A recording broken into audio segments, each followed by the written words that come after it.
60 years after his death, here we are, attracted by a spirit that once you feel you are attracted and you are go along his orbit, you stay there, you never separate.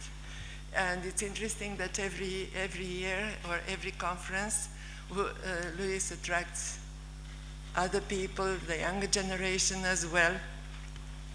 And I have to tell you that this conference also has a strong anniversary flavor, but you'll learn more about it at 2:30 p.m. When we have the official conference, you know, the conventional one. And you'll hear more about that aspect. If there are people who don't understand English or don't feel very comfortable with keeping listening to English speakers, you have a chance to use earphones. Where are they? Yeah, and one very important aspect, sorry to mention it, is that during the conference we will constantly have to be on a very strict timeline. Yeah, you've noticed this in the program, everything is crammed there. So let me ask you, whoever wants to continue. Denise? Okay, this is logical. So Dr. Daniela Vasiliu will say a few words, and then Dr. Teodora Ghivirigă, who is also will be the panel chair, the first panel chair. So please. Hello, welcome to Iași, to our university. We have been doing it for more than 10 years.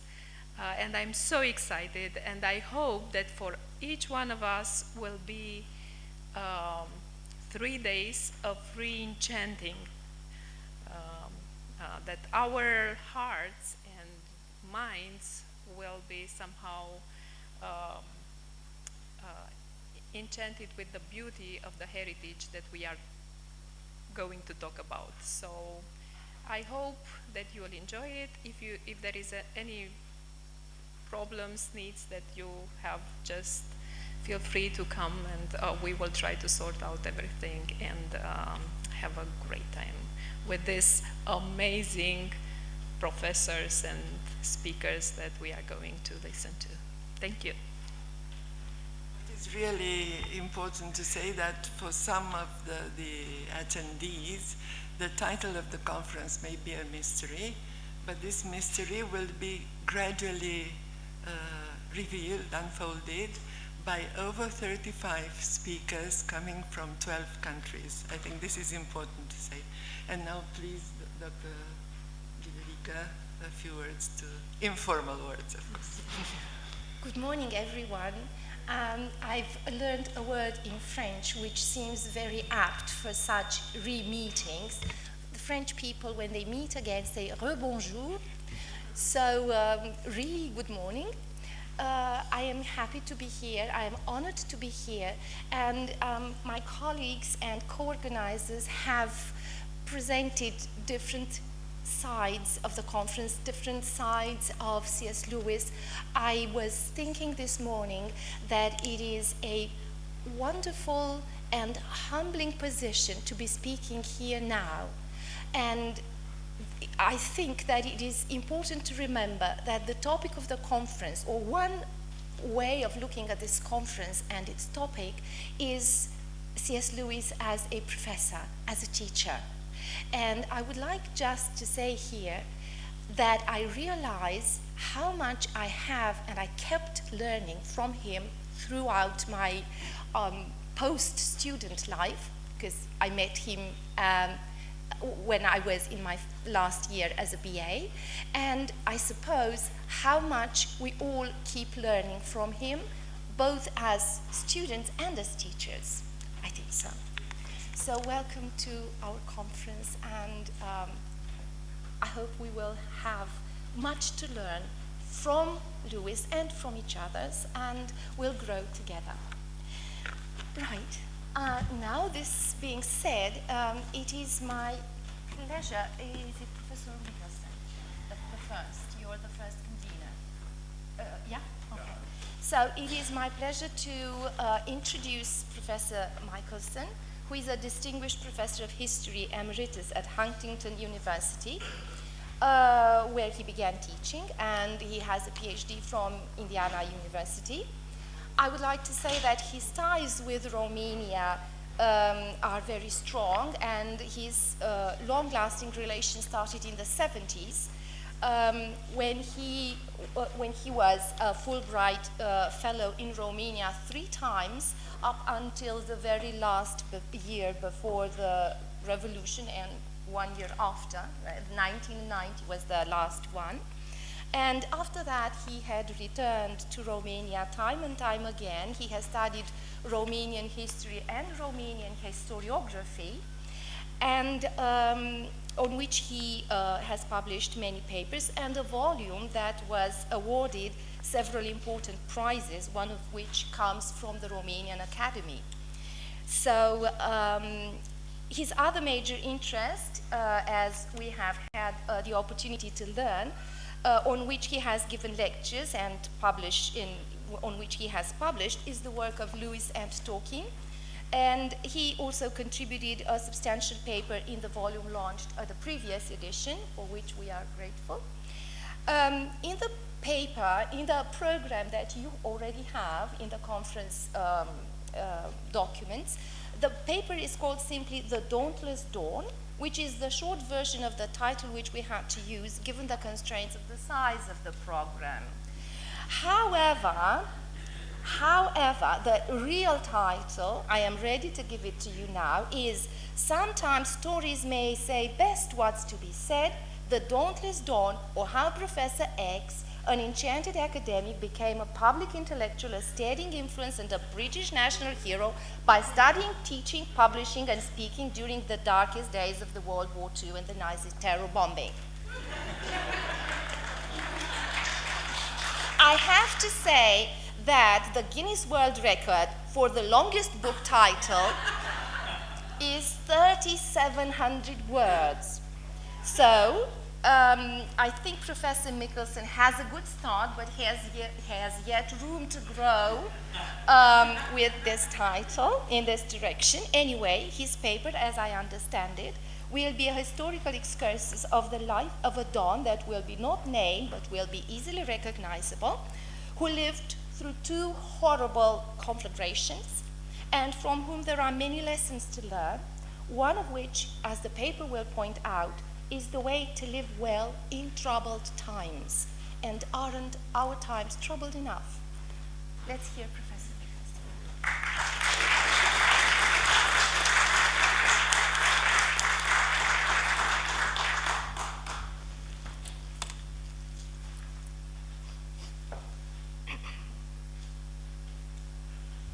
My title was deliberately chosen to annoy Professor Ricky, but it also has a kind of message to it.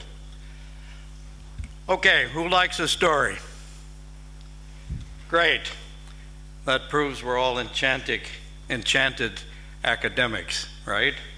So this morning my lecture is a kind of experiment, also deliberately chosen to annoy Professor Ricky, an academic paper disguised as the telling of a story. A story, a mystery story about an unassuming but dauntless Oxford professor, named here for dramatic purposes Professor X, or in Romanian, Profesor X. The Don, which is what they call professors at Oxford and Cambridge for some unknown reason, but which has nothing to do with mafia titles, had been a tutor, another name for an Oxford professor, don't ask why, at Magdalen College, Oxford, spelled Magdalen, but pronounced Magdalen. I'm guessing the reason for that is to trip up overly naive Anglophile Americans. Anyway, as I was saying, he'd been a tutor for almost 15 years and was almost totally unknown outside of Oxford, even there known primarily as a specialist in obscure medieval love poetry. Then in the space of less than a decade, mostly during a horrific world war, our Professor X became nationally renowned, in short, a public intellectual, a kind of cultural brand. He was called upon to give lectures and opinions not only on esoteric literary issues, but also on such matters as pacifism, the value of learning in wartime, British blimpophobia, space exploration, George Orwell, Christmas, and is history bunk? Who was this mysterious Professor X? Well, I'm not going to let you know the answer to that until the end, just to keep you in suspense. His personal development was rather unorthodox. Unlike a lot of his colleagues, he didn't start out at Oxford as an unsophisticated Christianity-professing student who gradually lost his faith as his educational attainments grew, and then became a professor whose vocation was to undermine the religious faith of his students. Indeed, it was the other way around. Student X had long been a precocious atheist. Even before turning up at Oxford, when he was 17, he wrote this to a friend: "I believe in no religion. There is absolutely no proof for any of them, and from a philosophical standpoint, Christianity is not even the best. All religions, that is, all mythologies, to give them their proper name, are merely man's own invention." Remember, this is a 17-year-old. Christ as much as Loki, after the death of a Hebrew philosopher, Yeshua, whose name we have corrupted into Jesus, he became regarded as a god. A cult sprang up, which was afterward connected with the ancient Hebrew Yahweh worship. And so Christianity came into being, one mythology among many. Now all this you have heard before. It is the recognized scientific account of the growth of religions, end quote. In other words, he believed the standard J.G. Fraser Golden Bough evolutionary theory of religion, balderdash, opinion masquerading as science. Fortunately, that doesn't happen today anymore, does it? Okay, I see some skepticism out there. Thus, Student X started out at Oxford as a determined, if somewhat pompous, atheist. However, he soon found his confident, naturalistic, materialistic faith being repeatedly shaken. 5 years after accepting his post at Magdalen, Professor X found himself becoming a theist, and eventually, horrors, a Christian. I'll bet you didn't see that coming. To get an idea of what this meant in British intellectual circles of the time, here is Virginia Woolf, of whom one should be very much afraid, on T.S. Eliot's conversion to Christianity. She wrote to her sister in 1928, "I have had a most shameful and distressing interview with dear Tom Eliot, who may be called dead to all of us from this day forward. He has become an Anglo-Catholic, believer in God, immortality, and goes to church. I was shocked. A corpse would seem to me more credible than he is. I mean, there is something obscene about a living person sitting by the fire and believing in God," end quote. Having switched sides in the worldview wars, as an adult, Professor X continued his academic work, but also gave a good deal of consideration to what might be expected of him now that he was a Christian. He started to read and study intensively the New Testament in the original Greek. He thought deeply about the Christian faith, and he saw that his new religious commitment actually helped his appreciation of his area of specialization, the Middle Ages. In 1936, Professor X published his first scholarly monograph to rave reviews, and it appeared that he had settled down to the stereotypical life of the elite British academic, publishing scholarly articles giving erudite literature lectures at various scholarly venues, and gathering one's lecture notes occasionally into abstruse tomes with a readership of about half a dozen other specialists. But then something happened. Professor X began to break out of the strictly professional playground. Perhaps it was because his interests had expanded as he began to move into his fifth decade. We call this middle age crisis.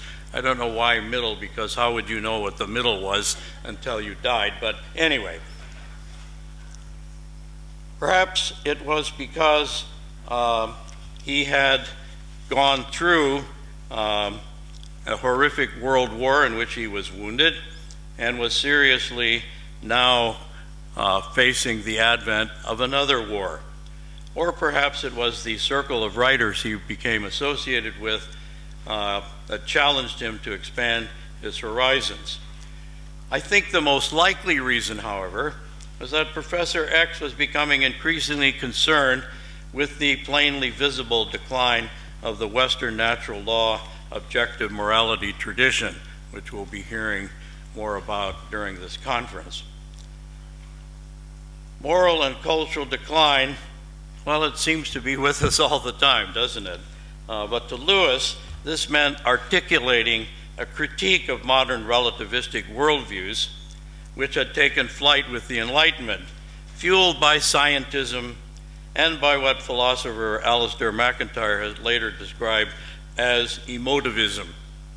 The next part of our story will trace the evolution of this activism, which led to the emergence of Professor X as a nationally recognized public intellectual. All right, so here we'll pause briefly. How's the story going so far? Are you following? Yeah, okay. Better than a lecture, right? Okay. What is a public intellectual? In brief, not to take up a lot of time on definitions, Richard Posner argues that this is when a intellectual becomes a brand. Einstein is an example. Once having achieved scientific renown, he is asked for his opinions and to give lectures on religion, ethics, philosophy, international politics, and a multiplicity of other subjects that had nothing to do with theoretical physics. Okay, now back to our story of how Professor X evolved from obscure academic to public intellectual. I'm going to tell the story now in a series of hopefully short vignettes ranging from 1938 to 1944. We begin on September 23rd, 1938, when the London publisher John Lane, the Bodley Head, issued a strange work of science fiction called Out of the Silent Planet. Of course, you may ask, aren't all works of science fiction strange? This was even more bizarre, given that the author was our unassuming Oxford Don, whose two previous books had been an almost incomprehensible autobiographical allegory called The Pilgrim's Regress, and a book on medieval love poetry called The Allegory of Love. Interestingly, our obscure author at this point had as his closest academic friend, a person for reasons of dramatic intention we'll call Professor T, another pointy-headed Oxford professor and philologist to boot, was writing books about hobbits, whatever they are. Perhaps these guys just had too much free time on their hands. At any rate, from a man more or less bogged down in the thrilling precincts of medieval poetic history, this was a movement toward a re-enchantment of his persona. I add this emphasis to keep in with the conference theme here, for which I get extra points from the organizers. He harked back, in fact, to his long-standing personal search for what he called joy, or Sehnsucht, a return to his juvenile preoccupation with epic excitement of myth, especially Norse mythology. His venture into sci-fi had been a product of a conversation between Professor X and his homie, Professor T. As they were discussing modern imaginative writing, Professor X said, quote, "There's too little of what we really like in stories. I'm afraid we shall have to write some ourselves," end quote. He thereupon wrote Out of the Silent Planet, while Professor T, as was often the case with his literary work, never got around to completing his time travel assignment. Professor X, however, was off to the races, eventually writing 2 more volumes of what became a trilogy, and of course addressing an entirely new audience, which is what public intellectuals do. Our second vignette, we joined Professor X on October 22nd, 1939, scant weeks after World War II began. Surprisingly, this is full of surprises, isn't it? Our middle-aged English literature professor delivered by invitation the evening sermon from the pulpit of the University Church of St. Mary the Virgin to an overflow audience. It was about learning in wartime, and it was the first sermon that our professor, Anglican layman, had ever given. The author's message was right on point for wartime students, professors, and actually everyone in Britain, namely that in wartime, as in peacetime, each of us has his or her own task or calling and should carry it out. In fact, quote, "War creates no absolutely new situation. Human life has always been lived on the edge of a precipice," end quote. If we waited for normal life, right, wait for COVID to be over, wait for the war in Ukraine to be over, wait for the war in the Middle East to be over, cultural activity would never be undertaken. The sermon became an event, one with long-lasting consequences, and to make up for earlier insults, Professor Ricky has written a long, detailed article on the giving of the sermon and its content, published in Saintsuk, the journal. October 18th, our third vignette, 1940, was the appearance of a small book entitled The Problem of Pain, as part of a new Christian Challenge series. Its author, our science fiction writing, sermon giving Professor X once again, now barging into theology and philosophy. Who knows where this will end? His task was to solve the intellectual problem raised by suffering, not how to cope with pain, but how to understand the existence of pain. He was well suited for this since, as he admitted in the preface, the problem of evil had been a primary reason for his own early atheism. His argument was the existence of pain, i.e. evil, is connected with the Adamic fall.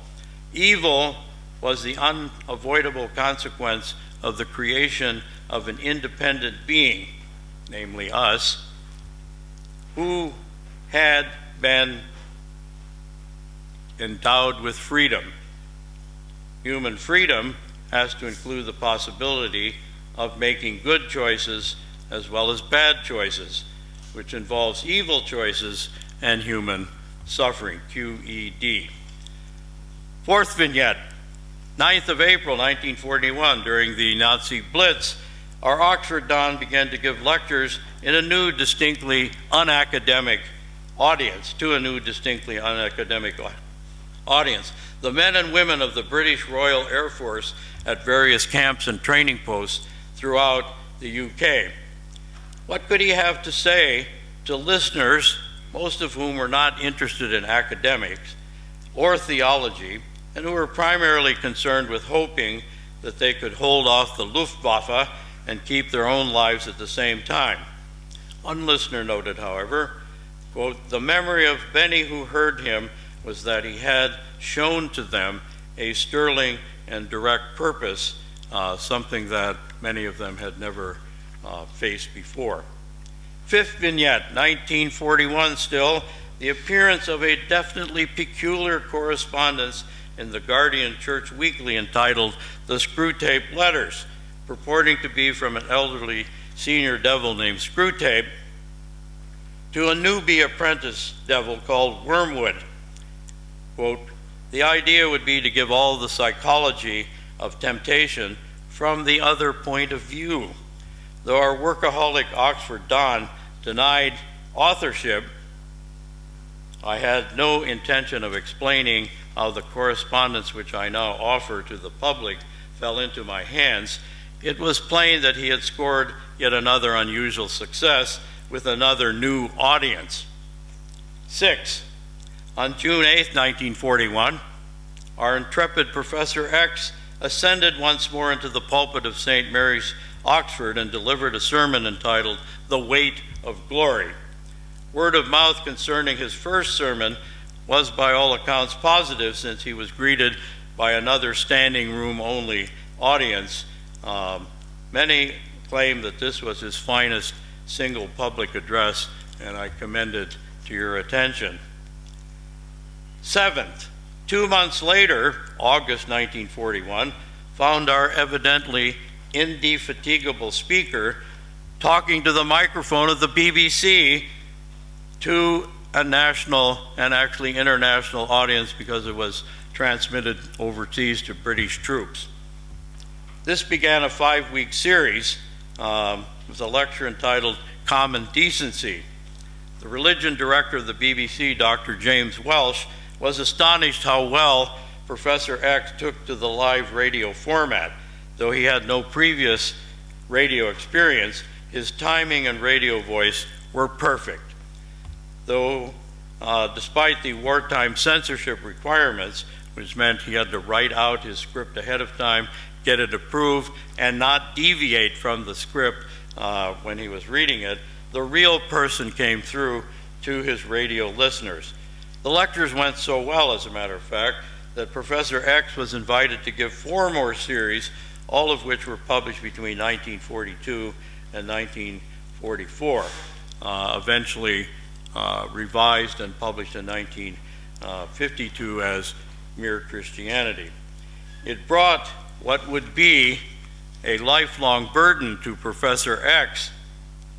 Quote, as an aftermath of those broadcast talks I gave early last summer, I have an enormous pile of letters from strangers to answer. This was the beginning of an avalanche of letters that Professor X uninterruptedly received and responded to up to his death in 1963. 8. December 1st, 2nd, 3rd, 1941, our mysterious, but I guess not so mysterious anymore, scholar gave another set of public lectures, this time of a purely academic kind, dealing with John Milton's Paradise Lost as the Ballard Matthews Lectures. These were published in 1942 as a preface to Paradise Lost. Apart from affirming his increasing fluency and demand as a public speaker, this book also set the stage for a subsequent fictional publication. 9. In the fall term of 1941 at Oxford, Stella Aldwinkle, who was chaplain to women students on the part of St. Aldate's Church, Oxford Pastorate, met with students at Somerville College who, quote, were disillusioned about religion or think they are, end quote. The meeting decided that what was needed was, quote, an open forum for the discussion of intellectual difficulties connected with religion and Christianity in particular, end quote. The result was the creation in 1941 December of the Oxford Socratic Club, which held its first meeting January 26, 1942. The Socratic, as it came to be called, was organized under Aldwinkle's chairmanship, and the president turned out to be, you guessed it, Professor X, the same medieval literary historian we've been talking about. At least those who pay attention recognize this. He wrote about the club. Socrates had exhorted men to follow the argument wherever it led them. The club came into existence to apply his principle to one particular subject matter, the pros and cons of the Christian religion. End quote. The club was so effective that the prominent atheist philosopher Antony Flew wrote, the Socratic Club was a group that was really at the center of what intellectual life there was in wartime Oxford. The Socratic was a lively forum for debates between atheists and Christians, and I was a regular participant in the meeting. Some 50 years later, Flew went from atheist to theist. Maybe he was a little slower on the uptake, and I don't think he became a Christian as such, but at least he was moving in the right direction.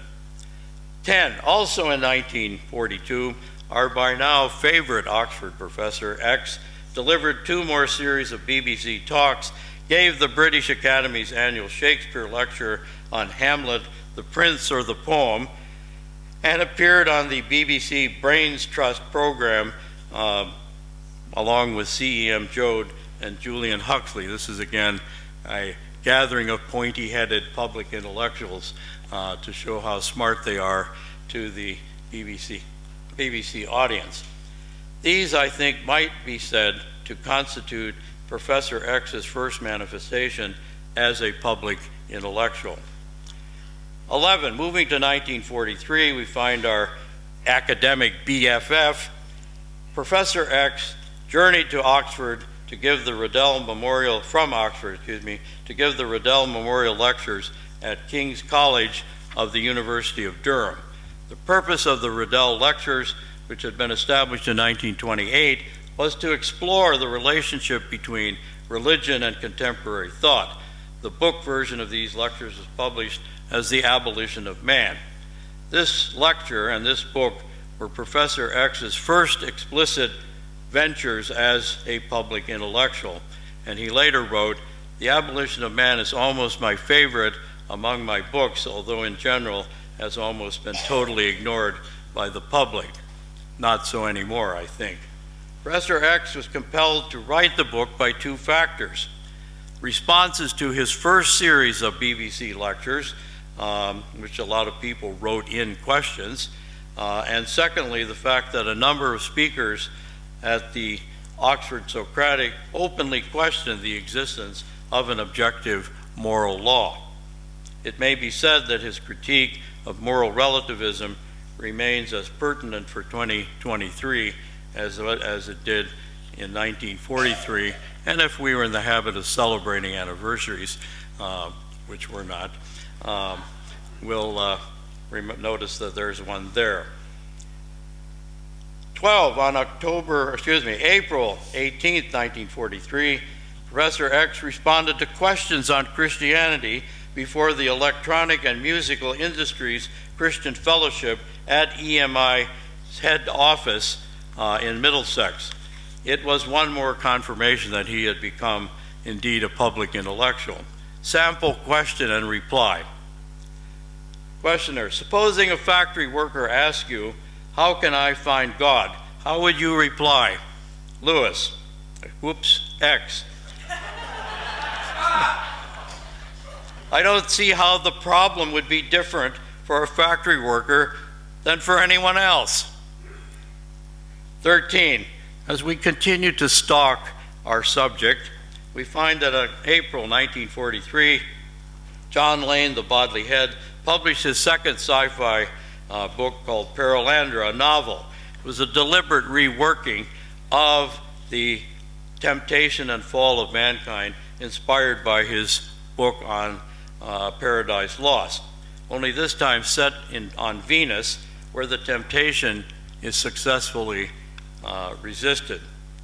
14, in 1943, Professor X's byline began to appear frequently in various publications as opposed to academic. The Guardian, the Sunday Times, the Spectator, Time and Tide, La France Libre, World Dominion, and others. Although many of these dealt with Christianity, others were just typical public intellectual essays. 15, this is a 15-step program, by the way, if those of you are taking notes. Approaching the end of our story, The final entry in our catalog is the evolution of Professor X from cloistered academic to public intellectual was the publication of the third and last volume of our Doughty Don's science fiction trilogy called That Hideous Strength, a Modern Fairy Tale for Grown-Ups. How many of you read the subtitles of these books, by the way? They're pretty interesting.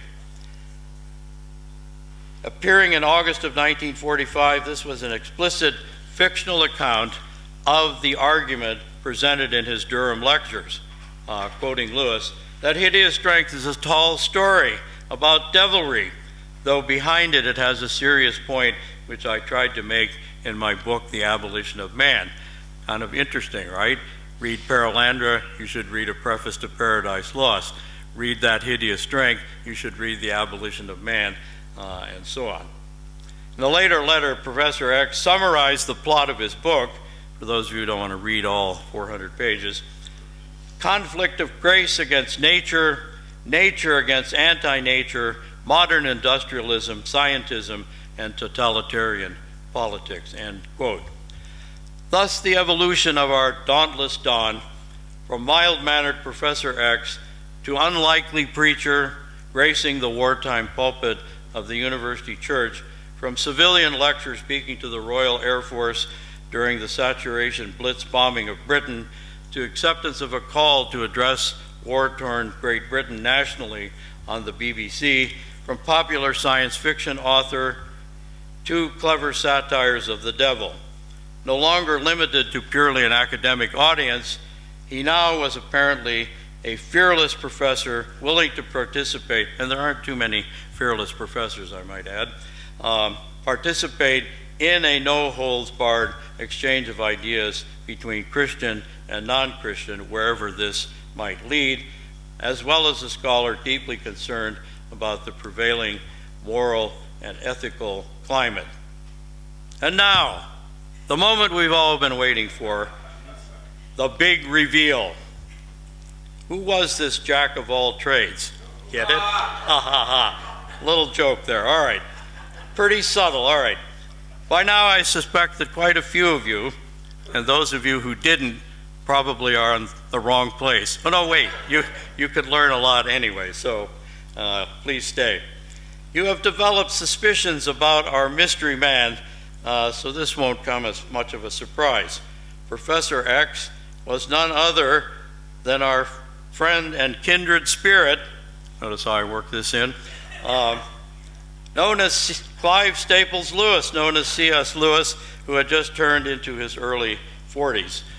I hope this catalog has proven interesting as we see his evolution from anonymous college professor to national speaker.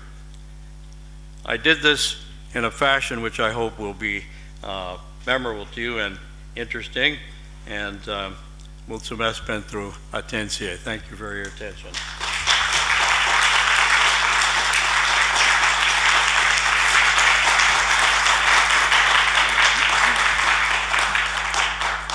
Thank you, Professor Michelson. I would like to say that as you have already realized from the program, the question and answer session comes at the end for all the papers are presented on a particular panel. So I will now introduce Professor Alan Snyder. He's a professor of history, teaching at various Christian universities for more than 30 years. He's the author of 6 books, 2 of which are on C.S. Lewis, as a later shift interest from other topics such as American religious, intellectual, and political history. The core content of the first book on C.S. Lewis is related to his reception in the United States and was presented in a paper at the previous edition of our conference. His latest book, along with co-author Jamin Metcalf, entitled Many Times and Many Places, C.S. Lewis and the Value of History, has been published this year and will be presented to you during the book launch on tomorrow, on Friday.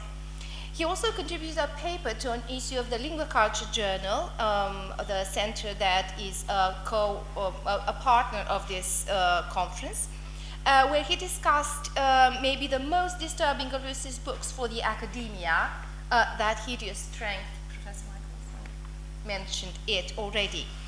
And the possible predictive nature of the plot set in post-World War II Britain, but not entirely remote from our own world. This year's paper presents a historian's position on what Lewis discusses as the historicism fallacy, a flawed way of looking at both history and progress that we so much cherish, or at least some of us, which builds on the assumption that because of the sheer fact of passing time, whatever has changed must be better than what has been before. Among other things, this endangers critical thinking, to Lewis's dismay. So shall we listen to Professor Snyder's paper, Lewis and the Historicism Fallacy.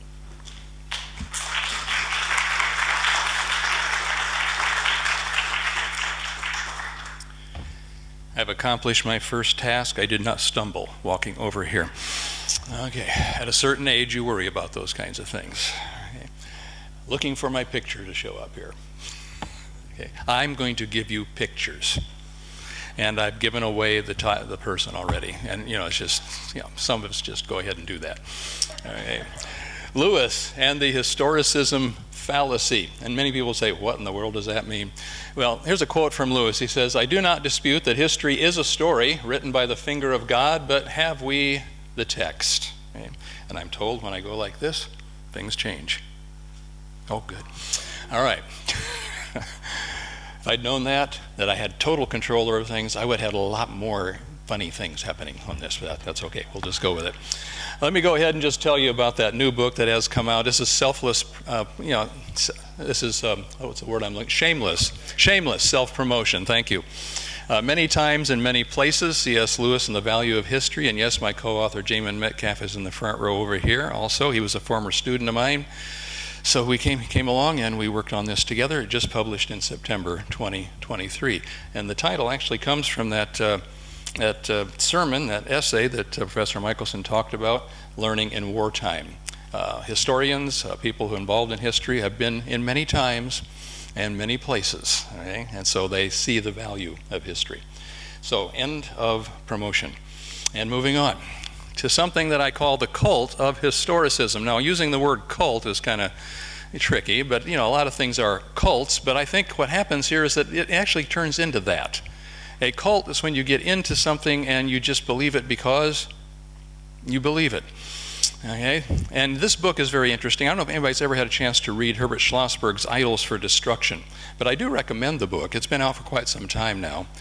And he has a chapter in there called The Idols of History.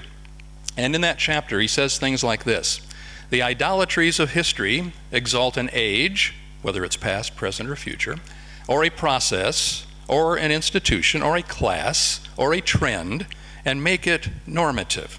In other words, that's what you always base everything on. They place the entire meaning of life within the historical process, or some part of it, allowing nothing extrinsic to it. History's the whole show. Nothing from the outside. God does not enter into this, is really what's being said in this particular essay. He goes on to say, "Just as man cannot understand history by reference to anything beyond it, so is he powerless to struggle against anything that history has a mind to accomplish." Now, you might notice something has happened here. History has just turned into a person. History can now tell you where we're going. History has a mind. History can be there to guide us, right? He goes on to say, though, historicism deifies time, making it an idol. Time will unfold all things, it says, in a way that is inevitably right, no matter what happens. So historicism, therefore, is kind of like the philosophy behind some common phrases you might hear. Have you ever heard anybody say, "You need to get on the right side of history"? Okay? Or "You're on the wrong side of history"? Okay? Or "You can't turn back the clock"? Okay? Well, why? Okay? Because history is moving forward on its own schedule, as if it has a mind of its own. It is inevitable progress toward an ultimate goal. History's moving towards something. Lewis confronts this idea actually of inevitable progress in a different context in a book you might be familiar with called Mere Christianity. And in Mere Christianity, when he talks about the idea of progress, he says, you know, we all want progress, that's a nice thing, but progress means getting nearer to the place where you want to be. And if you've taken a wrong turning, then to go forward does not get you any nearer to the place that you're planning to be. This is also called common sense, in case you're wondering. If you're on the wrong road, progress means doing an about turn and walking back to the right road. And in that case, the man who turns back soonest is the most progressive man, although the world may not look at it in that way. Right? He says there's nothing progressive about being pig-headed and refusing to admit a mistake. And I think if you look at the present state of the world, it's pretty plain that humanity has been making some big mistake. Now, he wrote that many years ago, even before I was born. I wanted to emphasize that. Okay, he wrote that a long time ago, okay? But it still is true today, is it not? We look around and we say, maybe humanity's been making some kind of big mistake along the way. There's another book that I do recommend also, that I use in a class I teach on historiography. It's called Histories and Fallacies by a Christian historian by the name of Carl Trueman, where he talks about explanatory schemes, and he says they are helpful, but they can be misused. What do we mean by an explanatory scheme? See, Trueman doesn't use the word historicism, but he writes about it, explanatory schemes as a way of interpreting history. He says they have strengths because they allow for a coherent narrative account of the past, which does more than simply list events on a piece of paper as if they were isolated, unconnected happenings. Okay? Yeah, it's nice to have some kind of an overall explanation or explanatory scheme instead of just listing things. History is not the same thing as a chronology. A chronology is just a listing of events. History goes into causes and effects. And he goes on to say, historians do not think in isolated sound bites. In other words, we're not like the rest of the people in the world. Okay, we don't just deal with sound bites. They think in terms of larger patterns and networks of happenings. The problem is not explanatory schemes themselves, but simply how they can be misused. Okay? He goes on to say in this book, history can be written and interpreted by those who see history in only one way. He uses Marxism as a prime example of that. Okay? He also transformed, meaning Marxism, understandings of economics, culture, and most relevant for our purposes of history. He even comments that Marxism was never simply a political program in the way that socialism or liberalism might be considered. He says, like Nazism or fascism, it was rather a comprehensive way of looking at the world. That's why there were attempts at communist art, communist architecture, communist music, communist literature, and even communist science. Everything had to be explained in that particular way. Okay? And then he goes on to say also in the book, indeed it offered a comprehensive explanatory scheme that not only explained the past, but also allowed for the prediction in broad terms of the future as well. That's part of historicism also. We know where things are going. Get on the right side of history. And so Marxism is a perfect example of how historicism can be used and how it can be misused. Marxist ideology predicted an inevitable movement away from capitalism toward a communist society worldwide. All of history, according to Marx, was the march toward utopia. History, in his view, proved the inevitability of his dream future, and his dream future was rooted in historicism. Okay. Now, back to Professor X. C.S. Lewis, all right? Okay. Lewis's skepticism about using a grand scheme to explain all of history reveals itself in his inaugural lecture at Cambridge called De Descriptione Temporum. He clearly states he's not attempting to be like Arnold Toynbee or Oswald Spengler, historians, who offered philosophies of history that cover everything in the manner of an historicist approach. He says, whereas historicism sees the past in its entirety as a prelude to what has now appeared, Lewis promotes a more cautionary attitude. It would be brash, he feels, even to attempt such a prognosis. That's why I pulled this quote out of that particular lecture. It says, I don't know whether the human tragicomedy is now in Act 1 or Act 5, whether our present disorders are those of infancy or of old age. So he's being rather humble about, what history is going to accomplish and what's in the future. This particular collection of Lewis' essays, called Christian Reflections, includes his essay called Historicism, which is the fullest treatment of the subject. He says historicists want to go further than historians. He draws a difference between the two. A historicist wants to draw conclusions that go beyond that which is historical. He also wants to come away from that with theological conclusions as well. Historicist kind of believes that, and this is a quote from Lewis, events fell out as they did because of some ultimate transcendent necessity in the ground of things. Why did things happen? Because it was just necessary to happen in that way. Lewis then provides a couple of examples of people that he calls historicists. Thomas Carlyle, for instance, was writing as a historicist, Lewis says, when he called history a book of revelations. Now, as a historian, I would like for it to be history a book of revelations, but I can't put it quite on that pedestal. That's not what happens with it. Carlyle wrote something called A History of the French Revolution that really can only be read as literature nowadays, not history, and that's not to demean literature, please, for all those out there who are concerned about that. Then we have George Wilhelm Friedrich Hegel, with his belief in history as a progressive manifestation of what he called absolute spirit, which also promoted the whole idea of historicism. History is going a certain direction. There's this absolute spirit that's over it all. And I could go into the dialectic of thesis, antithesis, and synthesis, so I could bore you totally. But I had to break that down so I could understand it too. The thesis, that's the way things are. Look around in society, that's the thesis. The antithesis, that's the opposite of the way things are. The antithesis hits the thesis, and therefore we end up eventually with a synthesis, and the synthesis, according to Hegel, is always better. Everything is moving forward, everything is moving upward, everything is getting better as a result of that. I think in my own life, I grew up in the 1950s and 1960s, and the way things were, the thesis. And then came the late 1960s, and that's called the antithesis, if you know anything about what happened in the late 1960s. And then as a result of that, we have a synthesis.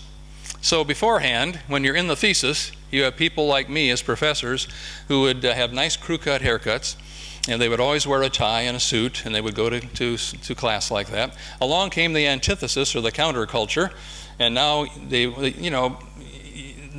true antithesis was just the opposite of that. Everybody's got their long hair. I tried that. I'm not going there. Okay. So that's the the culture that comes along. Now the thesis, the culture that was, didn't accept everything from the counterculture, so we ended up with a synthesis. So now you had professors still wearing suits, but with purple ties, and with their hair a little bit longer, covering their ears. Okay, so these are examples of historicists who think everything is going to work out a certain way, and it's always going to get better in most cases. There's this whole issue, though, of divine judgment that Lewis deals with here. He says historicism comes in many forms, and the most common, and the one he considered to be the lowest form, is the idea that any time a judgment seems to come on a person or people, it is a divine judgment that is well deserved. Now, he realized that Scripture does declare instances where a prophet says this disaster has fallen because, like of Israel's sins, but he warns against a generalization that categorizes all calamities as a direct divine judgment, picking out certain disasters or problems as a result of God's justice and making that the normative thing, that anytime there is any kind of a bad thing that happens, God is judging. He says, no, we cannot do that. Okay? For instance, he goes into different examples in the Scripture. Job had a rather miserable time, if you're familiar with Job. Well, why was that? It had nothing to do with his sins or anything like that. It was not divine judgment from God that Job underwent this. Then we have the case of a tower of Siloam falling on people and killing them. The disciples asked him about that. We have a man born blind. When Jesus was asked who sinned when a tower fell on people and when a man was born blind, he told his disciples that neither occasion was the result of anyone's specific sin.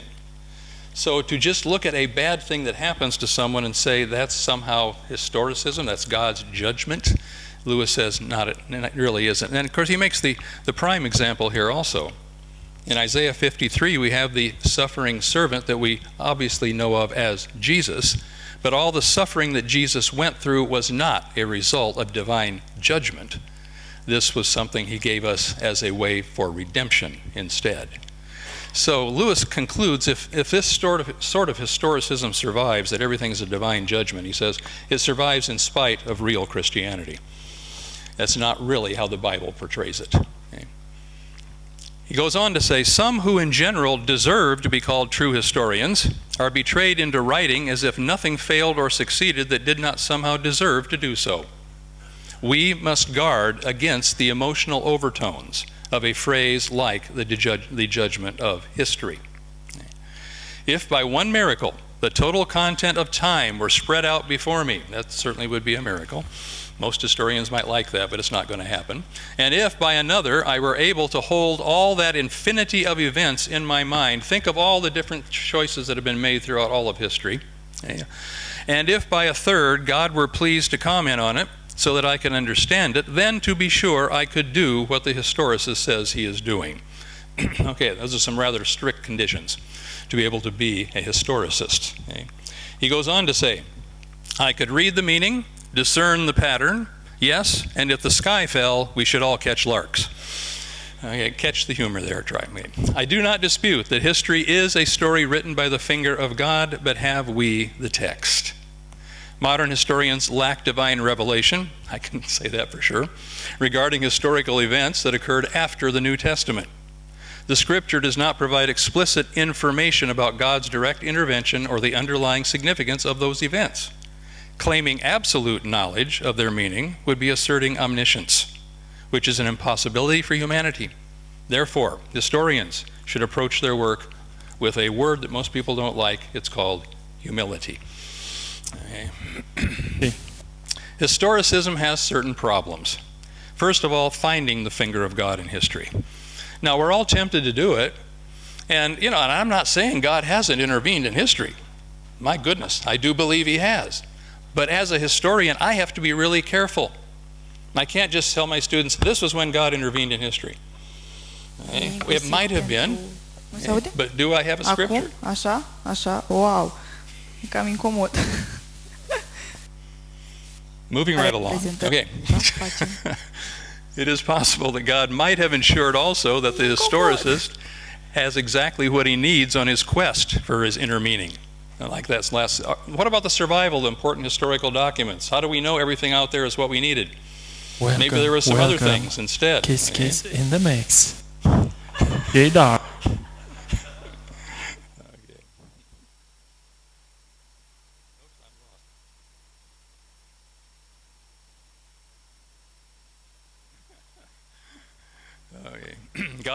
God did not intervene in this case. I'm going to make, okay. I was going to say, is my microphone still on? Okay, we're good. Okay. Did God ever make a promise that every important historical document will survive? That's really what it comes down to. Lewis says no. And can the historicist count on their standards being the same as God's? They got their ideas about things. What about God's? We value certain individuals who seem to have importance in mankind's history. But what if we're wrong? What if the most significant historical persons in God's eyes are different than the names we remember? We know about Genghis Khan, Lewis says. But what do we know about any of his victims? And also, a problem is it could provide an excuse for tyranny. He gives an example. It encourages a Mussolini to say that, quote, history took him by the throat, when what really took him by the throat was desire. But people can claim history is going in this direction. Drivel about superior races or imminent dialectic may be used to strengthen the hand and ease the conscience of cruelty and greed also. And he goes on to say, and what quack or traitor will not now woo adherents or intimidate resistance with the assurance that his scheme is inevitable, bound to come, and in the direction which the world is already taking. Lewis warns that historicism is not simply kind of a benign exercise. Rather, it can lead to outright blatant evil when men assume that whatever they do is right because either God or divine history has decreed it. It has to happen this way. Now, God does work in history, Lewis declares. He points specifically to the historic creeds of the church as one evidence of his leading, but he has not given us his commentary on a vast number of other historical events. We need to be cautious in attributing to God a direct hand in such events. Okay? As we conclude, I'll give you some more Lewis. If I attack historicism, it is not because I intend any disrespect to primary history, the real revelation springing direct from God in every experience. God is with us every step of the way. Okay? He's in our history also. Okay? He goes on to say, it is rather because I respect this real original history too much to see with unconcern the honors due to it lavished on those fragments, copies of fragments, copies of copies of fragments, or floating reminiscences of copies, which are unhappily confounded with it under the general name of history. Okay. There's a lot out there. Okay. How do we know we've got everything that we need? Okay. Concluding comment from Lewis. He wrote to Tolkien and said, all my philosophy of history hangs upon a sentence of your own. Deeds were done which were not wholly in vain. I thought that's a good way to end with that. Lewis appreciated history and the proper use of it. His concern over historicism was to help Christians understand how history can be misused and to avoid that error. Thank you.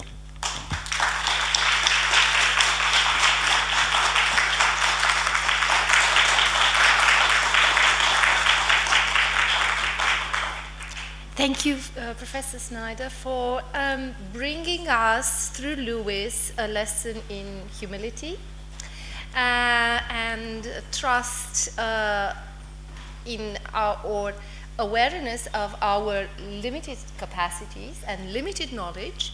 And I would now invite Professor Charles White. Thank you. He's a professor of Christian thought and history at Spring Arbor University in Michigan, the United States. He has studied at Harvard, Gordon, Cornell, Cambridge, and Boston.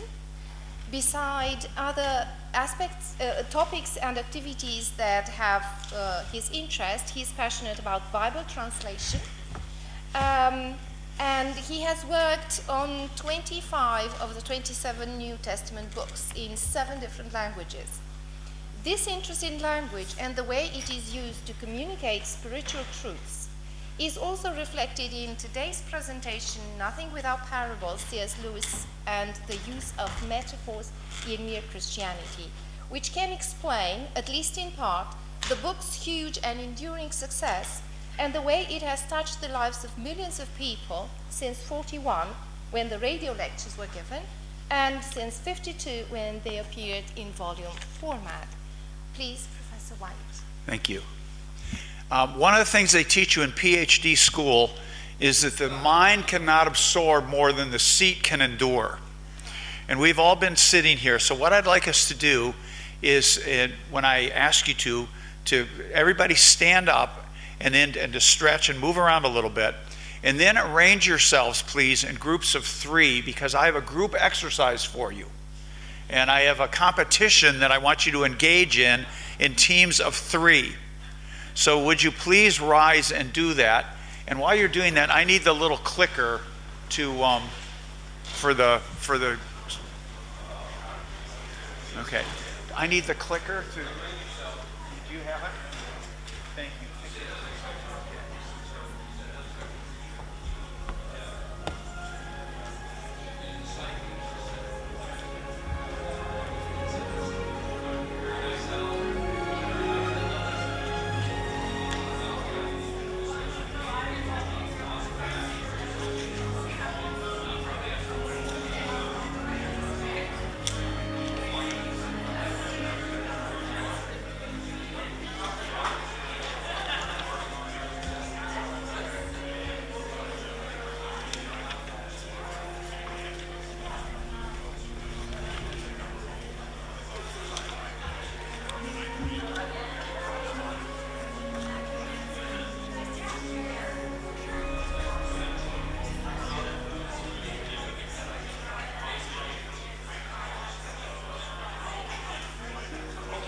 let's come back.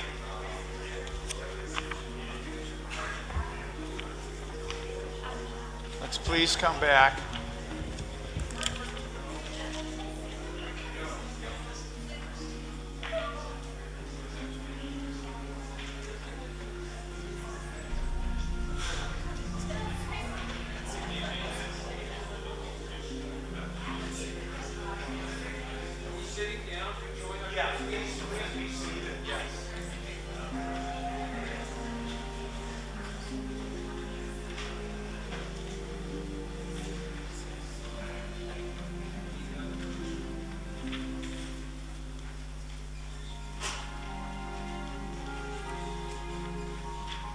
All right, thank you. A metaphor is a pair of glasses enabling the mind's eye to see things clearly. Now, how many metaphors does that sentence contain? First, the whole sentence is a metaphor, comparing a particular figure of speech to a physical object. Then, the mind's eye is another metaphor, in which a physical organ is identified with the ability of the mind to understand a concept. Next, the word see is a metaphor for comprehending an idea. And finally, the adverb clearly likens visual acuity to accurate mental apprehension. This attempt to explain a metaphor requires 4 metaphors. Probably any attempt to explain anything that the senses do not directly detect requires a metaphor or a simile or some other figure of speech.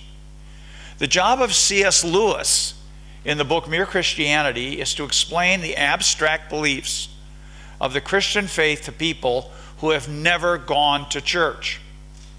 To accomplish this task, Lewis uses scores of metaphors, similes, stories, and other word pictures drawn from the physical world and the world of human relationships. We will call all of these figures of speech images for the sake of brevity. These images are both clear and memorable. Just how clear and how memorable you yourselves will demonstrate as we play the following game.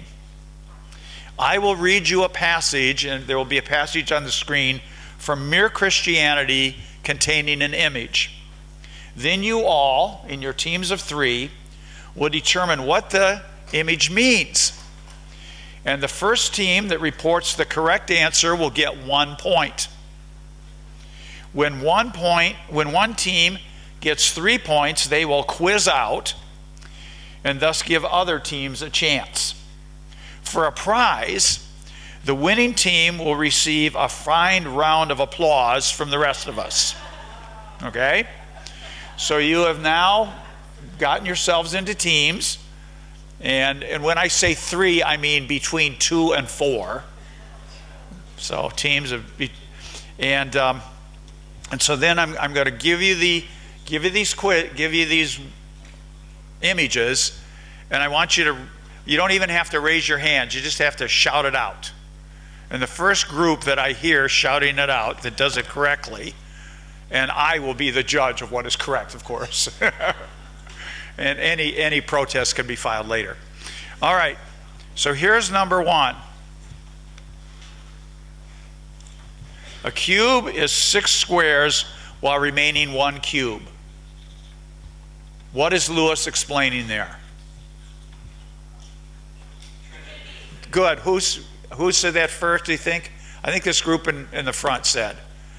No, the Trinity. All right, you get 1 point. The Trinity. The Godhead is 3 persons. And who actually did it? The group behind you? Oh, okay. Good. Okay. Excellent. We have to be fair. You guys were first? All right. Good. Thank you for correcting me. I appreciate that. This is explaining the Trinity, and it's from page 143 of the 1977 Macmillan edition. Okay, that's number 1. Good work. Okay, number 2. In the same way, if a man has once looked at the Atlantic from a beach and then goes and looks at a map of the Atlantic, he will also be turning from something real to something less real. Ding, ding, ding. Nice going. Exactly. Okay. Real waves to bits of colored paper. Systematic theology is less real than our experience of God, but it's necessary for understanding God, that kind of abstraction. Okay, the score is 1 to 1 to 0 to 0 to 0. No, okay. All right. That's good. Others of you, be ready. This one, to the quick. Okay, the next one is... Oops, sorry, let's go back. I hit the button. How do I go back on this one? Okay, I want the one before that. What do I? Can you go back for me? There we go. Yeah, good, thank you. A mother teaches her baby to talk by talking to it as if it understood long before it really does. Prayer? Good catechism, good answer, not right, but good. What is Lewis explaining here? Anybody remember? Theoretical and practical, that's also a good application. Not the correct one, but good idea. Yeah? About grace? That's true. And that's almost the correct answer for any question that we would ask. That's a good all-purpose answer, yeah, about grace. Yeah, it is.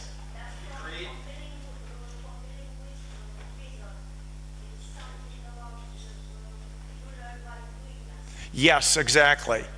God treats us as if we were perfect to make us so. That's a good answer.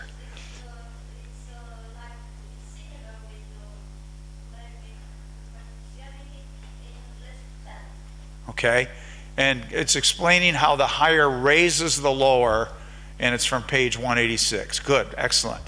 Okay, now this next one, this next one is one you probably everybody knows. So swiftness of the answer is the best one here.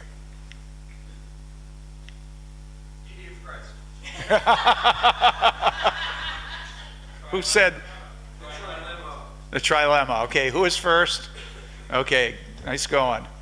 Yeah, the man, Jesus cannot. He has to be liar, Lord, or lunatic. Yeah, yeah, the poached egg. All right. Okay, this is a longer one. Here comes number 5. All sensible people know that if you're tired and hungry, a meal will do you good. But the modern theory of nourishment, all about vitamins and proteins, is a different thing. People ate their dinners and felt better long before the theory of vitamins was ever heard of. If the theory of vitamins is someday abandoned, they will go on eating their dinners just the same. No matter what you think, Christ's death no matter what you think Christ's death does to save us, it does save us. Oops. Pardon? Taking the sacraments. That's a good, that's close, but not. The theories of the atonement. Various theories of the atonement, explaining how Jesus saves us is different than that he saves us. Good, excellent, good work. Okay, here's number 6. Yeah, you got to remember, I think every team, has any team gotten 2? Oh, you've gotten 2. So you guys, if you guys get one more, you're going to be the winners, but you have to step aside, okay? It may be quite sensible for a mother to say to the children, I'm not going to go and make you tidy your schoolroom every night. You've got to learn to keep it tidy on your own. Then she goes up one night and finds the teddy bear and the ink and the French grammar all lying in the grate. That is against her will. Free will, exactly. How God can have us be free to make choices, but have the possibility to love is greater than his desire to be obeyed. Okay, so now you guys have 2 now, and you have 2. Okay, let's keep going. Suppose someone asks me when I see a man in a blue uniform going down the street, leaving little paper packets at each house, well, I suppose they contain letters. I should reply, because whenever he leaves a similar little packet for me, I find it does contain a letter. And if they objected, but you've never seen all those letters, which you think the other people are getting, I would say, of course not. I shouldn't expect to, because they're not addressed to me. Different ways in which what? God tells us things. That's helps.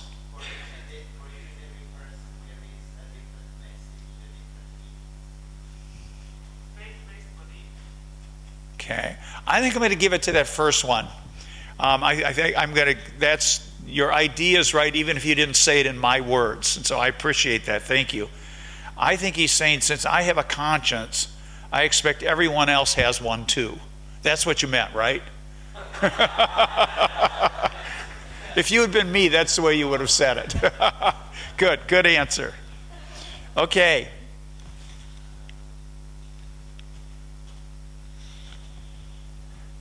The reason why your idea of New York can be truer or less true than mine is that New York is a real place, existing quite apart from what either of us thinks. If when each of us said New York, each meant merely the town I am imagining in my head, how could one of us have truer ideas than the other? Yes, the objective morality, real objective morality exists. Okay, you are the winners. Let us congratulate them. Good work. Okay, you must retire from the field and allow the other players. Okay, excellent. Good job. Okay, here we come.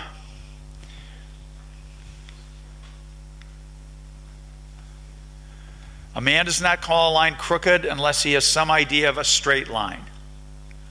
A man feels wet when he falls into water because a man is not a water animal. A fish would not feel wet.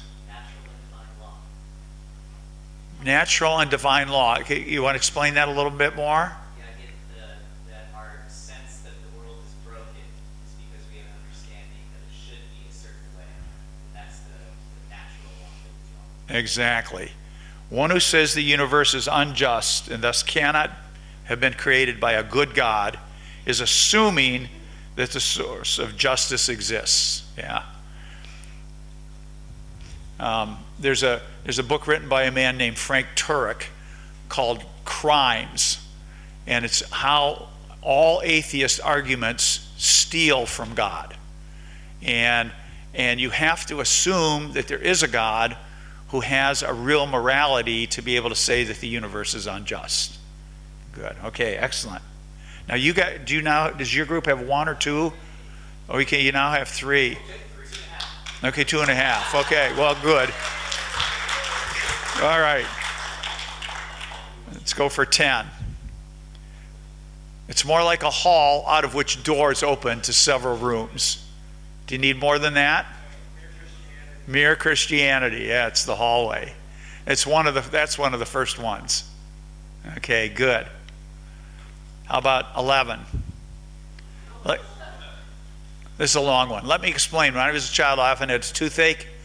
I knew if I went to my mother, she would give me something that would deaden the pain for that night and let me get to sleep. But I did not go to my mother, at least not till the pain became very bad. And the reason I did not go was this. I did not doubt that she would give me the aspirin, but I knew she would also do something else. I knew she would take me to the dentist the next morning.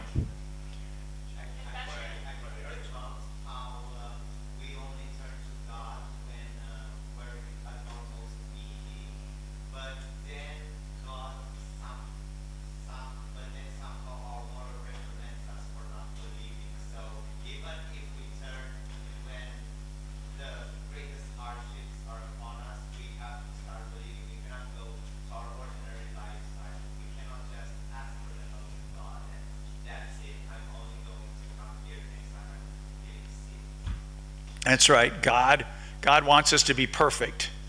And so that he will not be satisfied just to solve our pain. He wants to complete us and to make us not just nice people, but as Lewis says, new men or new people.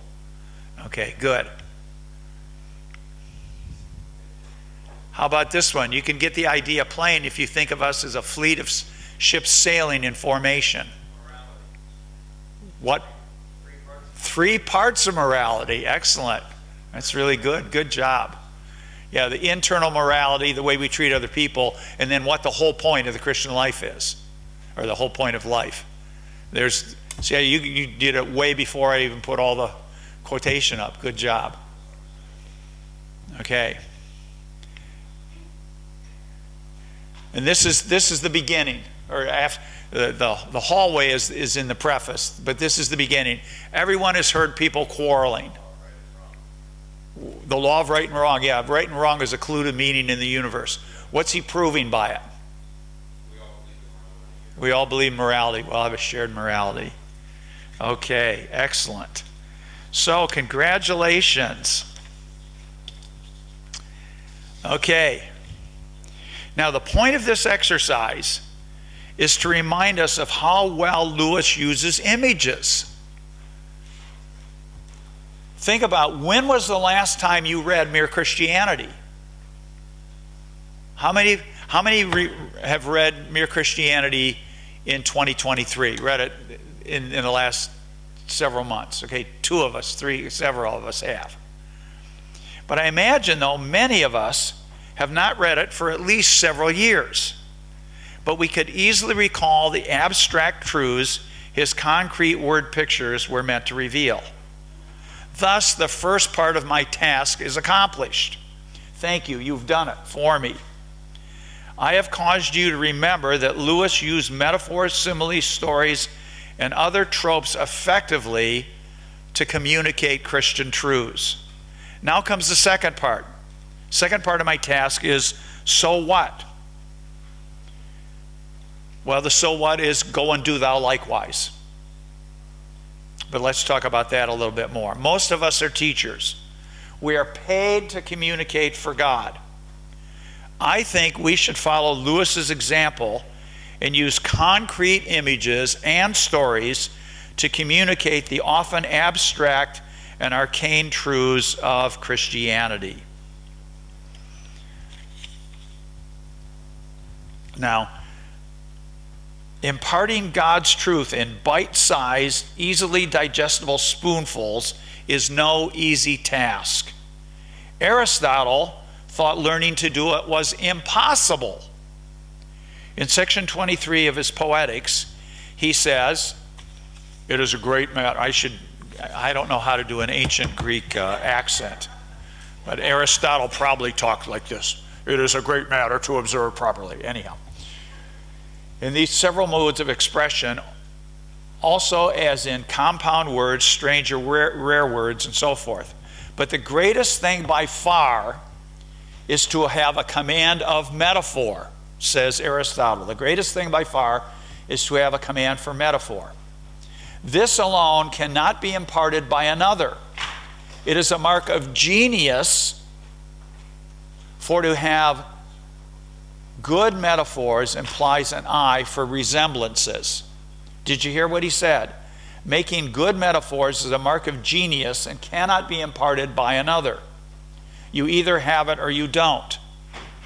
Now, surely Lewis is a genius, but I think one can be taught to develop Aristotle's eye for resemblances. Have you ever gone for a walk with a bird watcher? Birders are always stopping to identify a new bird song or pausing to recognize a novel species. Where you hear mere chirping or see only flashes of color, they discover a rare variety or recollect an old acquaintance. So it is with images. When alerted to their presence, we will hear them in conversations and speeches and read them in books and magazines. We remember the old adage, you see what you look for. Looking for images in other people's writings is the first step in placing them in your own. If the first step in the effective use of images is searching for them in others' communication, then surely the second step is imagining them yourselves. Here the problem probably will not be the creation of likenesses, but the winnowing of them to discover the 1 in 1,000 that hits the mark. You probably don't want a mixed metaphor like the one I just used. How is what I just said a mixed metaphor? I talked about winnowing metaphors to discover the 1 in 1,000 that hits the mark. Well, I was talking about like a needle in a haystack. Well, needles don't hit marks. That's a mixed metaphor. Okay. Wheat is winnowed from chaff and arrows hit the mark. Nobody winnows arrows. You also probably need to avoid awful similes. And here I'm going to give you a series of awful similes. And I hope they will be... Okay. Her eyes were like 2 brown circles with big black dots in the center. Okay. He was as tall as a 2-meter tree. The leaf floated gently across the surface of the water, just the way a bowling ball wouldn't. From the attic came an unearthly howl. The whole scene had an eerie, surreal quality, like when you're on vacation in another city and the news comes on at 7 o'clock instead of 8. John and Mary had never met. They were like 2 hummingbirds who had also never met. She had a deep, throaty, genuine laugh, like the sound that a dog makes just before throwing up. The ballerina rose gracefully on point and extended one slender leg behind her, just like a dog at a fire hydrant. He was as lame as a duck. Not the metaphorical lame duck either, but a real duck that actually is lame. Maybe from stepping, I can't get through this. Maybe from stepping on a landmine or something. Her vocabulary was as bad as whatever. She grew on him like she was a colony of E. coli, and he was a room temperature Canadian beef. Now, giving these horrible examples, I'm sure a little creative thought and a lot more creative judgment can lead us to images that effectively clarify God's truth. Now let's finish with a little theology. In 2 Timothy 3:16, God tells us that his word is profitable for teaching, rebuking, correcting, and training in righteousness. Now let's focus on that second word, rebuking. It comes from elegois in Greek. Elegois means making someone care about something.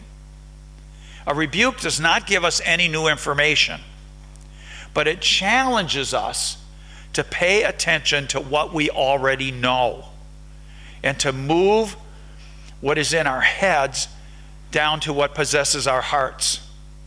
God uses rebuke to change our desires and motives, making us feel differently about the things we already know. For most of us, our feelings only change as a result of a new experience. It takes some new sight, some new sound, some new movement, some new conflict, some new relationship, some new insight, or some new emotion to make us care about something in a new way. The most vivid of these ways is in stories. These experiences are ones where we are active in a new drama, but they can also transfigure our lives when we experience them vicariously. Pictures that we see or stories that we hear can create these powerful new ideas, these new feelings. Most Americans probably do not realize that. But the media's consistent portrayal of the normality of homosexuality through sitcoms like Will and Grace or movies like Brokeback Mountain were a major factor in the change of public attitudes about sexuality at the beginning of the 21st century. Just as these pictures and stories changed what Americans felt about homosexuality, so God wants to change our attitudes in a holy direction through the images and narratives of His Word. The Lord is my shepherd conveys the feeling of security as well as the knowledge of safety. Our God is a consuming fire, imparts the thrill of His holiness. And it also brings up the idea, remember how Mrs. Beaver is talking about Aslan. And she says, is he safe? No, he's not safe. He's good. And that image of God being a consuming fire has that combination of danger, but no safe, or danger, but also goodness. Now, whether it is the bravery of David as he trusts in God to defeat Goliath, or his treachery as he orders Uriah to his death, God uses the many stories of His Word to train our feelings and shape them to match His heart.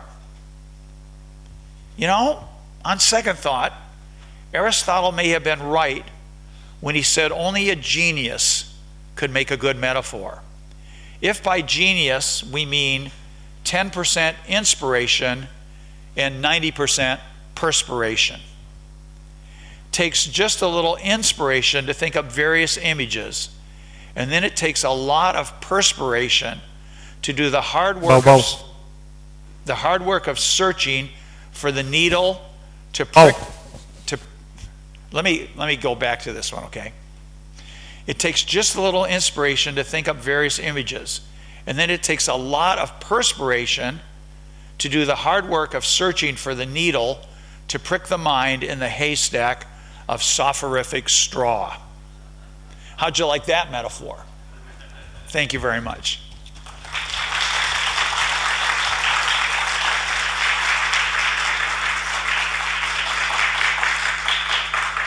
Thank you, Professor White, for allowing us both a theoretical and a more hands-on, practical approach to metaphor.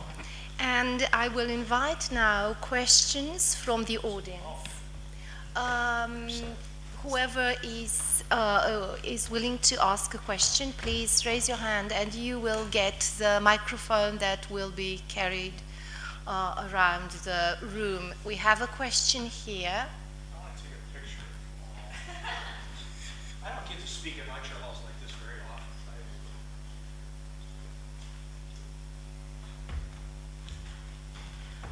often. Maybe you could just speak out and hopefully everybody will hear you. Thank you.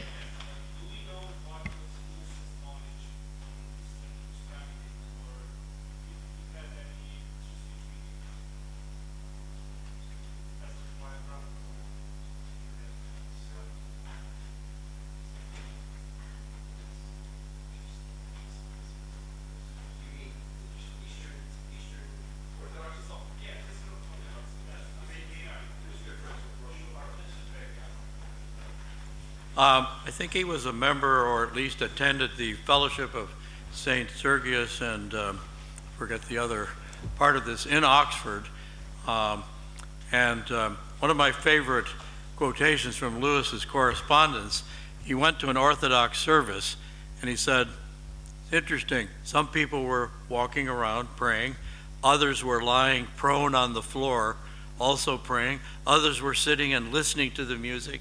He said, and everyone minded their own business, which I think a kind of typical Lewis approach to this, to say, I like the fact that we weren't all regimented into doing the same thing, and I think he appreciated this from the service he went to. He was close friends with several, yeah, I think maybe Professor Ricky, who's been actually working on this, might comment further.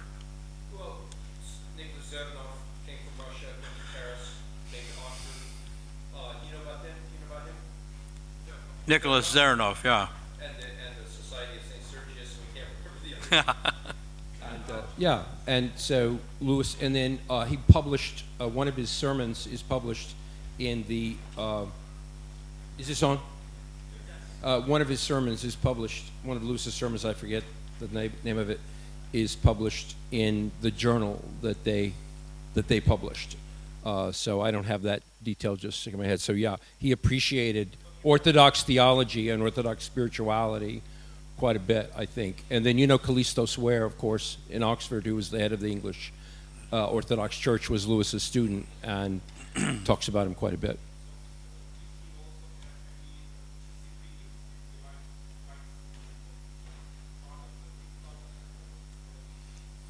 You guys know? I think that he's... Yeah, and I think Mere Christianity is sort of based on the ideas of sort of the first councils, which he said were accepted by everyone. Now, I think this is what, the fifth council? Again, a little vague on this, but which meant Orthodox were mere Christians, Roman Catholics were mere Christians, Protestants later on mere Christians. So because they accepted the kind of standard things that had emerged out of course, various very intensive debates in the first centuries. And just a quick, footnote to that. If you ever read Lewis's essay on the reading of old books, that's actually his preface or introduction to Athanasius being reprinted, and so it's an excellent one. Okay. Mm-hmm.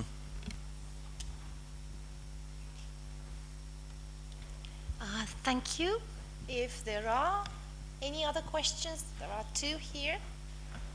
Thank you for passing on the microphone. I have a question in connection with an essay on historicism that Lewis wrote.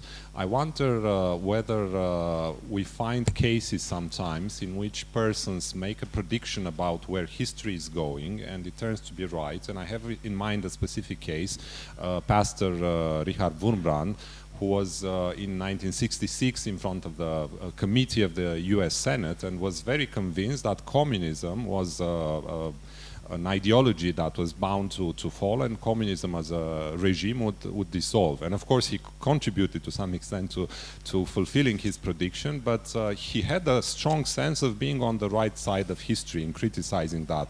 What do we make of such cases, and how would that fit with C.S. Lewis's perspective on things? Thank you. Yeah, Richard Wurmbrand was one of the first people I actually read as a Christian myself, trying to understand, persecution and how it worked in the communist system. I don't know that was so much historicism when he's making that prediction. I think it's just looking at the whole system itself and how can it possibly continue, because it rests upon faulty presuppositions and it tries to constantly kind of get propped up.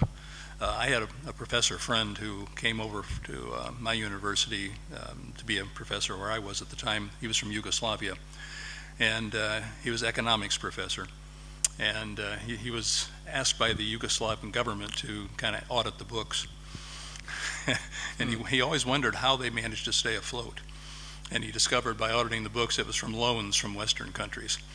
And that's how Yugoslavia was able to stay afloat economically.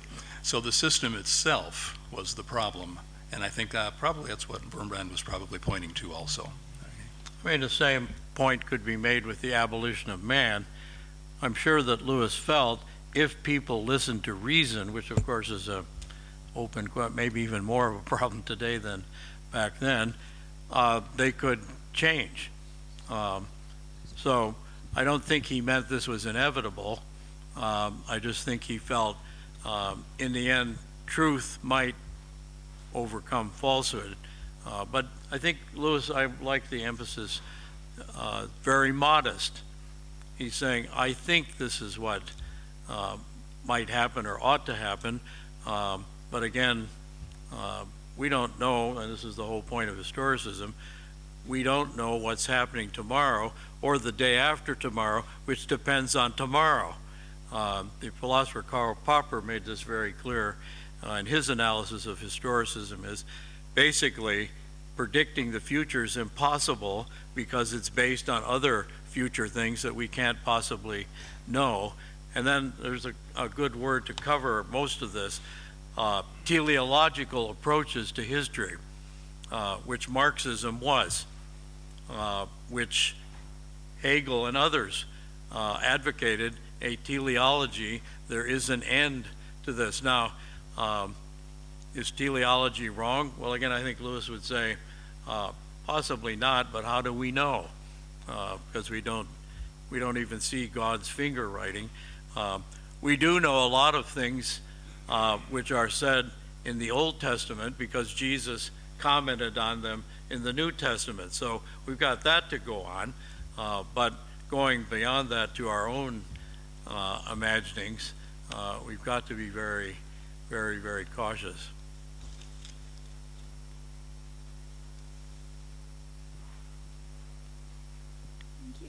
Thank you, all three of you. Question specifically to Dr. Michelson, but open to the rest.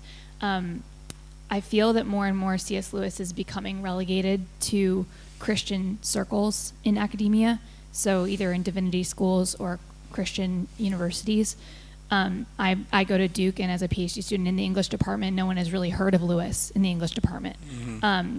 And he is widely discussed at the divinity school there. Right. So how would you encourage people in academia, especially younger people, to bring Lewis back in as a public intellectual into secular arenas, especially literature?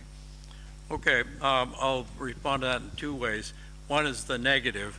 Lewis suffered a lot of backlash by becoming a Christian apologist. I think it can be argued both ways, but in the end, I think he was not given a chair at Oxford because, well, this just isn't done, that people will talk about Christianity. I mean, take the quotation about Eliot that I read, which when I first came upon it, I thought, this is worse than I ever imagined. He's dead. How can a man, it's obscene that a person can talk about Christianity. Well, I'll transfer this to Lewis.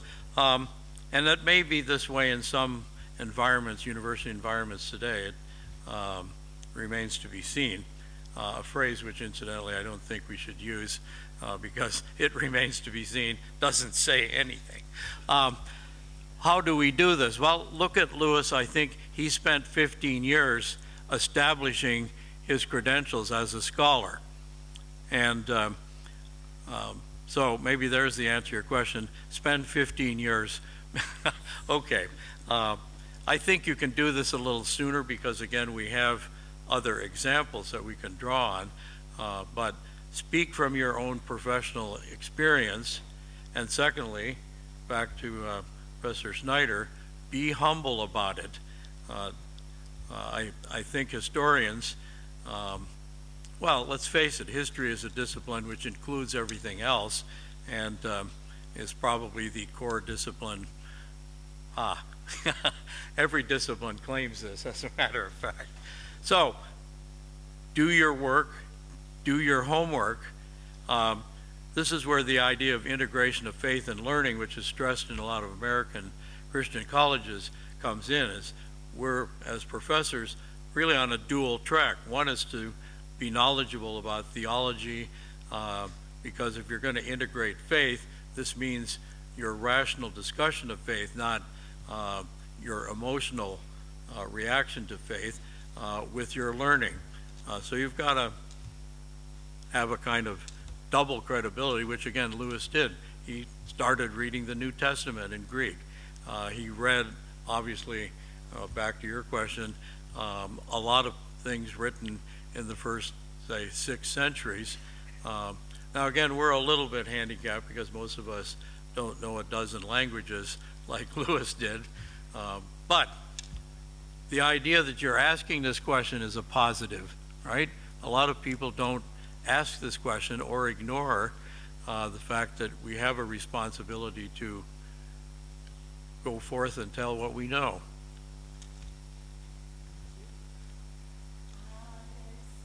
A call for the microphone here to the front row. Thank you. And there's one back there. This is a question for Dr. White.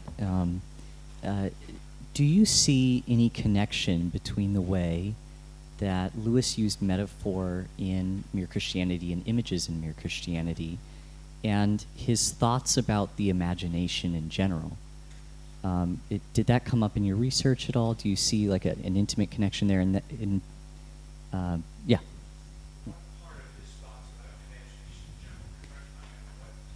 It came up in our discussions today, but the idea of joy and sensucht and the idea that imagination is not merely fanciful imagining as we would use it in the crude sense, but a connection to divine ideas.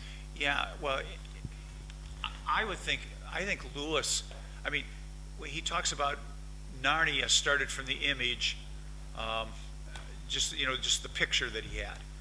And I think Lewis is primarily to be best understood as a man of the imagination, and that he added to that all the rational parts.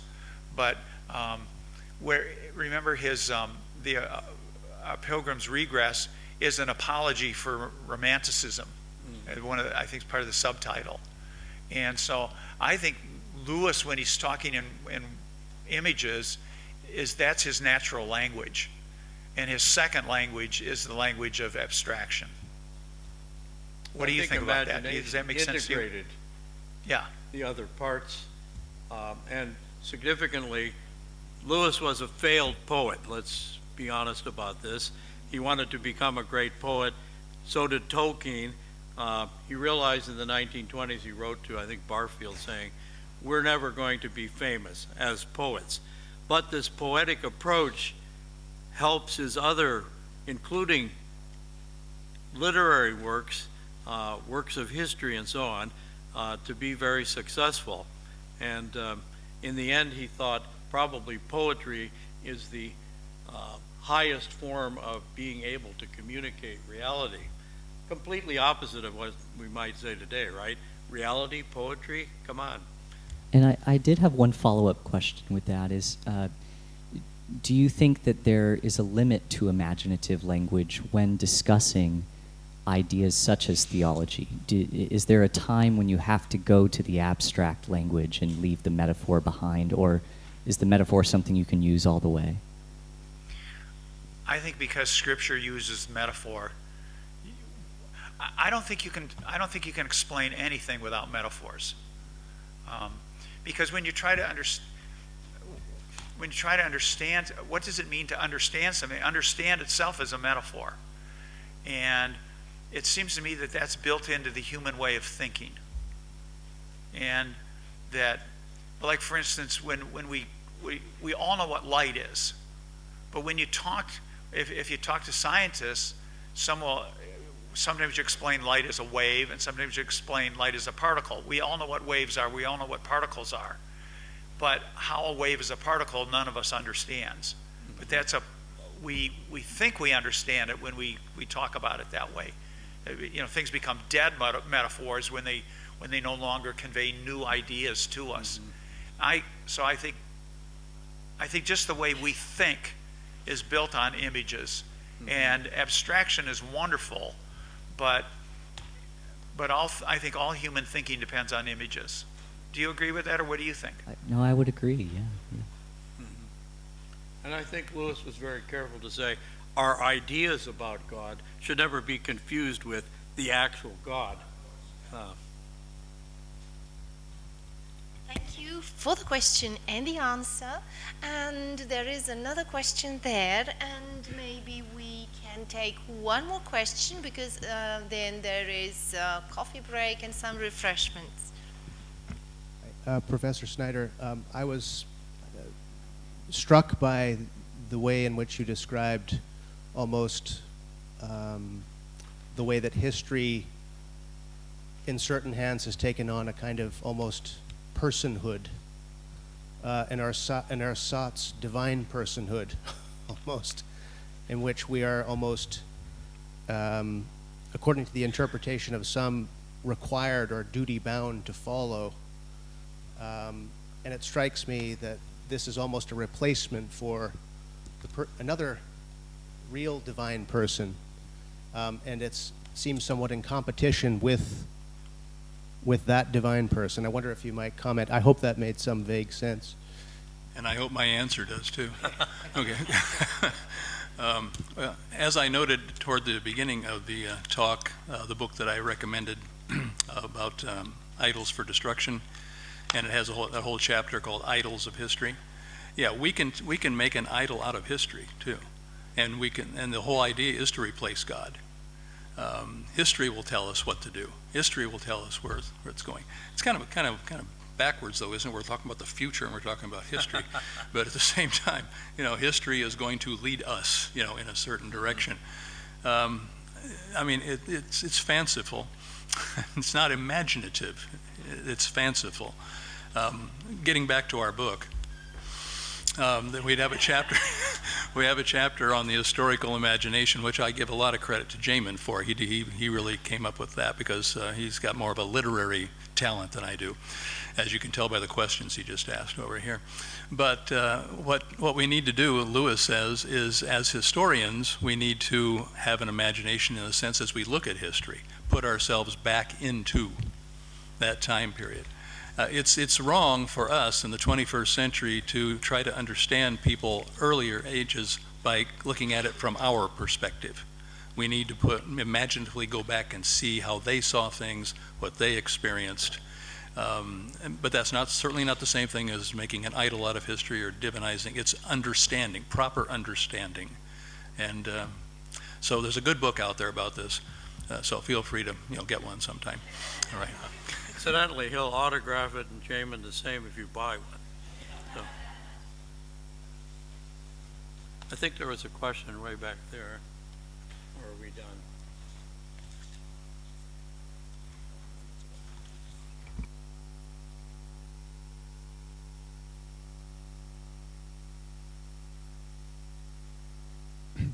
My question is directed primarily to Paul Michelson, but is of course open to all three of you.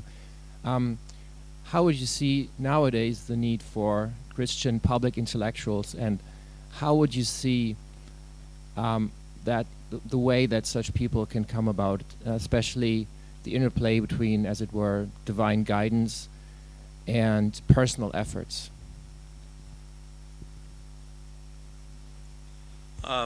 Tricky. I think probably we'd maybe best work by looking at some people we think are public intellectuals. One we'll hear from later, Alistair McGrath, is a public intellectual. He has all these degrees in science, yet he taught or writes about theology. Well, the scientists can't say he's some kind of kook because he knows as much as they do about their subject. And so maybe this is a way of looking for models, other people that we could suggest. These are public intellectuals who, on the other hand, have a deep Christian faith, and because they have credibility in their other areas of expertise, this carries over to some extent to what they have to say about the Christian faith.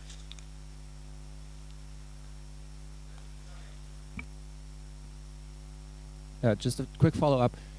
Earning degrees, that's obviously one part of it, but how do you get, and I mean, not everyone is obviously called to be a Christian public intellectual, right? Even though there's so many Christian scholars who have all these degrees, but not all of them have the talent or even the desire to speak publicly about Christianity and defend it. How would you see this interplay, this intersection between personal desire, personal ability, and divine calling to be such a person? I don't think Lewis had a desire. He just was there, and these opportunities came up, and I think in my comments I'm sort of showing how this evolved unexpectedly. So I don't think you can have a plan to become a public intellectual. It just sort of happens.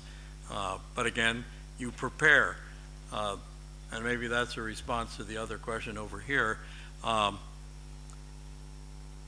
When you give a lecture, let's say, or come to give a talk, sometimes people will wing it, right? Just talk off the top of their heads. People who are successful at this didn't just think about it the morning before. This is based on a lot of things they've talked about. I'm sure that Alan here has been talking about Lewis and these ideas for a long time. So when he's speaking in an organized way, right, we can see that, but in a discussion, he also would bring to bear a lot of things that he had done through hard work before this. So can't avoid the hard work. Will you be silent, not a public intellectual? Well, again, I don't think this is something we ought to seek. I think there's a price to pay, certainly. People will attack you. Okay, today we have far worse situation. I'm sure if there were people here from, quote, the other side, on Facebook would appear all kinds of misleading and terrible things being said about what we're doing here. So don't ask for it. On the other hand, don't say, I don't want to do that. One of the things I always comment on to students who are talking about vocation, don't tell God what you don't want to do. Probably he's going to ask you to do it, because like Caspian, right? Aslan says, you're going to become king, and Caspian says, no, I don't think I'm really cut out for that. And Aslan says, perfect, that's the kind of attitude we want in a king. Somebody who doesn't want to be king, but accepts the calling anyway. Thank you for the questions and answers. I suppose being an honest intellectual and an honest Christian will kind of let things carry on and do the work. And I thank you all for taking part in this first panel of our conference. I thank you for speaking, for listening, for asking questions, for answering questions. And now it's time for a bit of coffee that I suppose everybody needs at this time of day. Thank you, everyone.